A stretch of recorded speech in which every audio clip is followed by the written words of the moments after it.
ఉండవల్లిలో CRDA నిర్వహించిన గ్రామ సభ ఉద్రిక్త వాతావరణంలో జరిగింది. వివరాలు వీక్షిద్దాం. రాజధాని పరిధిలో కొంతమేర ఉండవల్లి ప్రాంతంలో జరుగుతున్న భూ సమీకరణ, భూసేకరణను రైతులు కొందరు వ్యతిరేకిస్తున్నారు. చంద్రబాబు ప్రభుత్వం వచ్చాకే భూములు రేట్లు పెరిగాయని కొందరు అంటుండగా, ప్రభుత్వం నిర్ణయానికి సహకరిస్తామంటున్న మరో వర్గం రైతులు కామెంట్స్ చేశారు. ఈ నేపథ్యంలో అధికారులు రైతుల అభిప్రాయాలను తీసుకున్నారు. రోడ్లు, మౌలిక వసతుల కోసం రావాల్సిన భూముల కోసం భూసేకరణ నోటిఫికేషన్ సిఆర్డీఏ ఇచ్చింది. సామరస్యంగా రైతులతో చర్చించి ల్యాండ్ పూలింగ్ సహకరించాలని కోరేందుకు గ్రామసభ నిర్వహిస్తున్నారు. ఈ సందర్భంగా వాతావరణం టెన్షన్ గా మారింది. ఎందుకంటే గ్రామం మాట మీద కానీ కలిసి ఉండడం అనేది ఆ గ్రామ వాతావరణం మన ఆంధ్రలో పెట్టేది పేరు.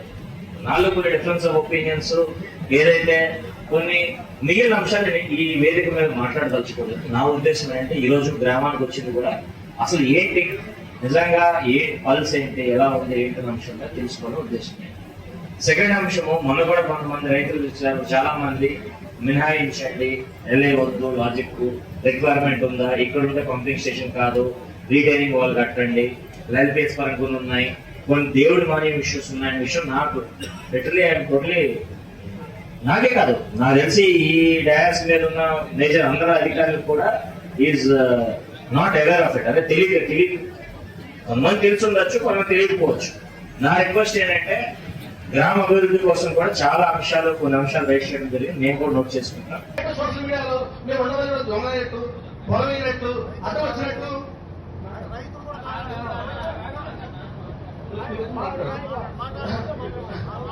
పొలం ఇవ్వట్టు మమ్మల్ని దొంగలా క్రియేట్ చేస్తున్నారు సార్. మీరు చెప్పినట్టు మాకు రాజధాని ఇప్పుడు ఒక ఉండవల్లి, వెనుమాక 4-5 గ్రామాలు చెప్తే సీడాక్సిస్ ప్రాంతంలో బాగానే డెవలప్ చేస్తున్నారు, ప్రభుత్వం డెవలప్ చేస్తుంది. దాని బట్టి కూడా ధన్యవాదాలు సార్. కానీ మా ఇబ్బందులు అర్థం చేసుకోవాలి, అర్థం కావట్లేదు సార్. మీకు అవును సార్, మనకి first land acquisition scheme street access road sir. Street access road మీరు తీసుకెళ్ళి Madras road, old Madras road వెళ్తున్నారు.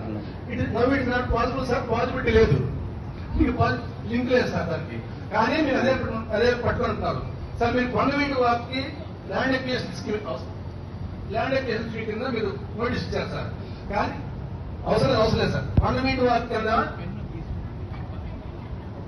కొండవీటి వారికి మనం ఎటు గ్రావిటీ లేదు, పంపింగ్ అంటున్నాం సార్. గ్రావిటీ లేదు, పంపింగ్ అంటున్నాం. ప్రతిసాట we have to pump it. 16 మోటార్లు పెట్టి 17 మోటార్లు గ్రావిటీ మీద రావట్లేదు. స్టోరేజ్ పాయింట్ అక్కడ 3 సెవెంటీ పంపింగ్ చేస్తారు సార్. ఆ పంపింగ్ మనకి మాస్టర్ ప్లాన్ లో మీరు ఇంత పెద్ద తీసుకోకుండా మాస్టర్ ప్లాన్ లో పాత జెడ్టీపీలో 50 అడుగులు సార్. అటు 50 అడుగులు, ఇటు 50 అడుగులు సార్. అటు 50 అడుగులు, ఇటు 50 అడుగులు పాత జెడ్టీపీలో.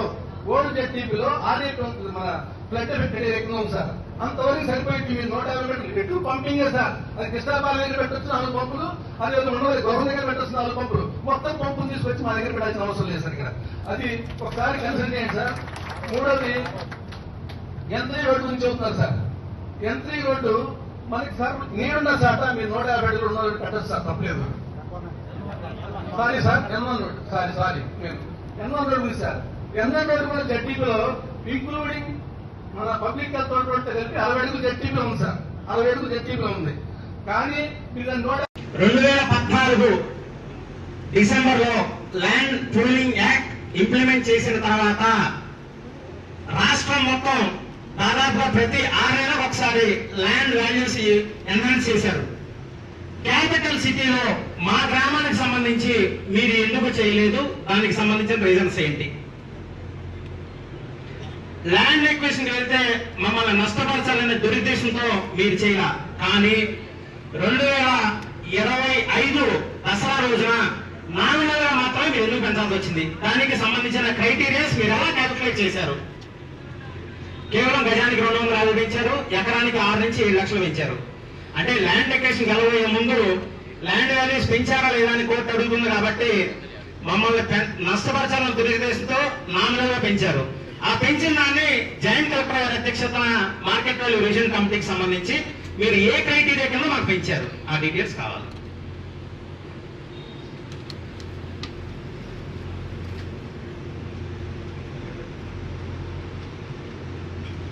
రెండోది ఫైనల్ పాయింట్ సార్, 153 ఏకర్స్ కి సంబంధించి మీరు ఎల్పిఎస్ ఇన్ఫ్రా డెవలప్మెంట్ అని ఇచ్చారు. I attempted civil services for 2 times, but I failed it. Infra development అంటే ఏంటో నాకు తెలియదు. మరి ఒకసారి దయచేసి ఏమన్నా ఆన్సర్ చెప్పగలిగితే మీకు మేము సమాధానం చెప్తాం. ఈ భూములు పూర్వీకులు పెద్దలు, గ్రామ పెద్దలు దేవాలయాలకు రాశారు పనిజం కింద. అంటే పూజారులు దాని మీద వచ్చే ఆదాయంతో పూజ చేసే దానికోసం ఈ భూములు ఇచ్చారు. పూర్వీకులు మా పెద్దలు ఉండవల్లి గ్రామంలో పెద్దలు ఇచ్చారు. ఆ భూముల మీద వచ్చే ఆదాయంతో ఈ పూజారులు వాళ్ళ జీవనోపాధి దేవదేవ నైవేద్యాలు పెడుతున్నారు సార్.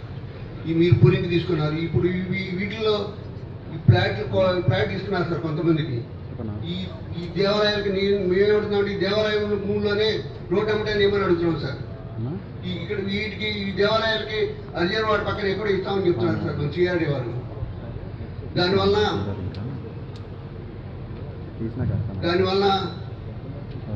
దానివల్ల దేవాలయాలకి దేవదేవ నైవేద్యాలు పెట్టడానికి కానీ పూజారికి గీత పద్యాలు కానీ ఉండవండి.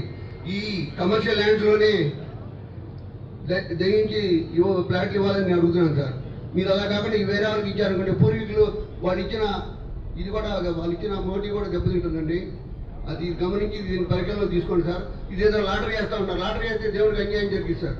దయచేసి దేవుడు ముసురు సిఐడి వాళ్ళు కల్పించుకోవద్దు, దేవుడి ముసురు తెలియకుండా చూసుకోమని అడుగుతున్నాం సార్. అలానే ఇందులో ఈ 30 మంది కౌలుదారులు ఉన్నారు సార్. వాళ్ళు కూడా మీ ద్వారా ఏదో న్యాయం చేయాలని అడుగుతున్నాం సార్. ఈరోజు రాజధానిలో ఉన్న 29 గ్రామాల రీత్యా ఈరోజు ఉండవల్లి గ్రామంలో గ్రామసభ కండక్ట్ చేయడం జరిగింది.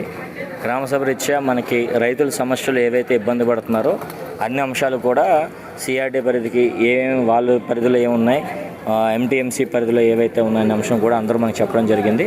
అన్నీ నోట్ చేసుకుని ఇప్పుడు జరిగే ముందుకు చేసే దాంట్లో ఏ విధంగా మనము రైతులకు సహకరించగలము, ఏ విధంగా డెసిషన్ తీసుకోవచ్చు అన్న మ్యాటర్ మీద ముందుకు తీసుకెళ్తాను విషయం మీద రైతులందరికీ చెప్పడం జరిగింది.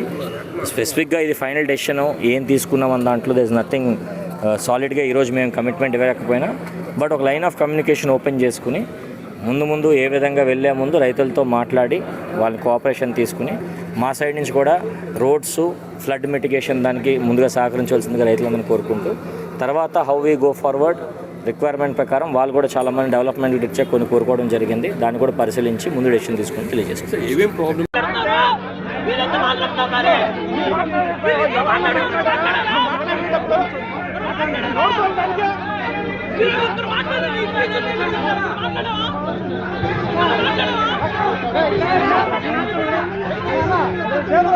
మాట్లాడేటప్పుడు